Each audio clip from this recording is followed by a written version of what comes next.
Informative speech, 1967. My daughter Faith Lipsey, husband Edward Lipsey, son Ezekiel Lipsey. Sorry, Professor Townsend, just 3.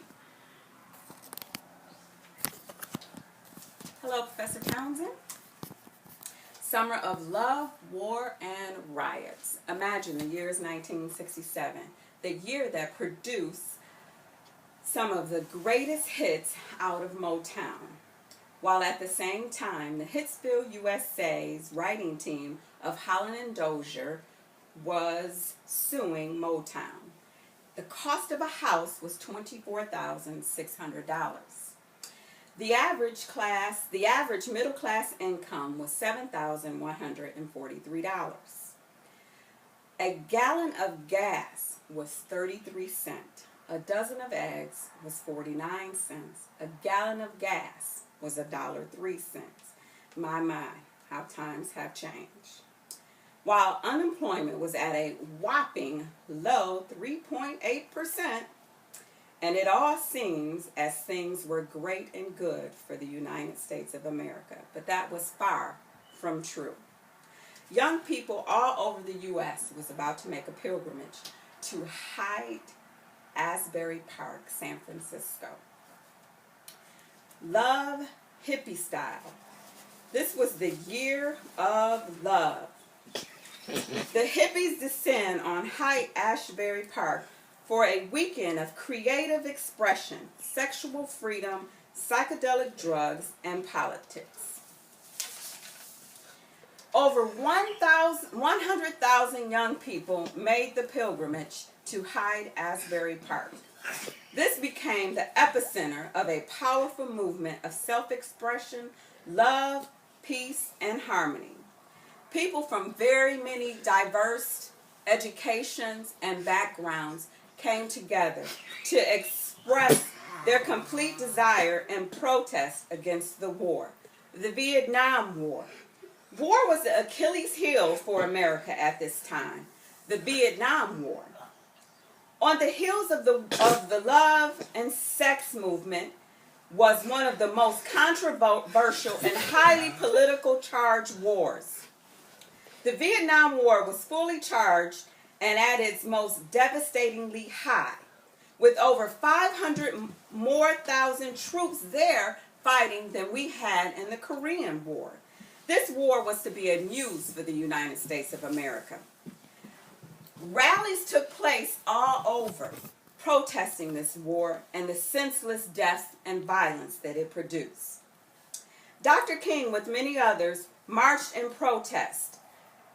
They all marched simultaneously in different states. Dr. King led this group of hippies, nuns, and priests all through downtown San Francisco in strong opposition of the war in Vietnam.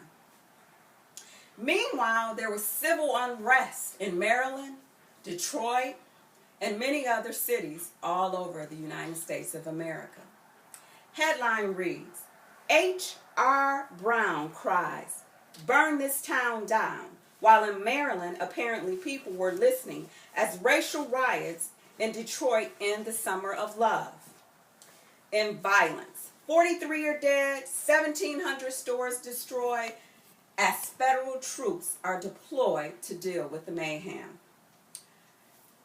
Detroit is an urban epicenter that had an influx of Southerners and people from all over the United States of America coming in to seek refuge at a time where they needed employment and justice.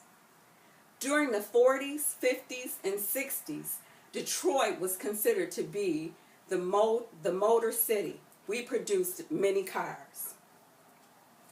But violence and racial discrimination would be the downfall of the city of Detroit. Police were extremely racist and extremely brutal at this time. A young man returned home from the Vietnam War over on what's called the Black Bottom side of the east side of Detroit. This young man wanted to just have a party, him and a couple of friends. The police decided to do what's called a blind pig, and there were only 8 officers designated to do this. They would go in, they would raid, and they would create complete havoc. This would be the catalyst of the riots for the city of Detroit. This was the onset of what would be the largest white flight from the city of Detroit. We lost over 23%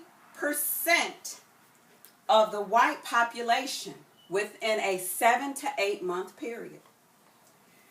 That increase, that gave a 29% increase of black ownership in the city of Detroit. Now, we would think that this would be something that would be phenomenal for the city of Detroit, but it ultimately killed the city of Detroit because you lost a lot of your income revenue.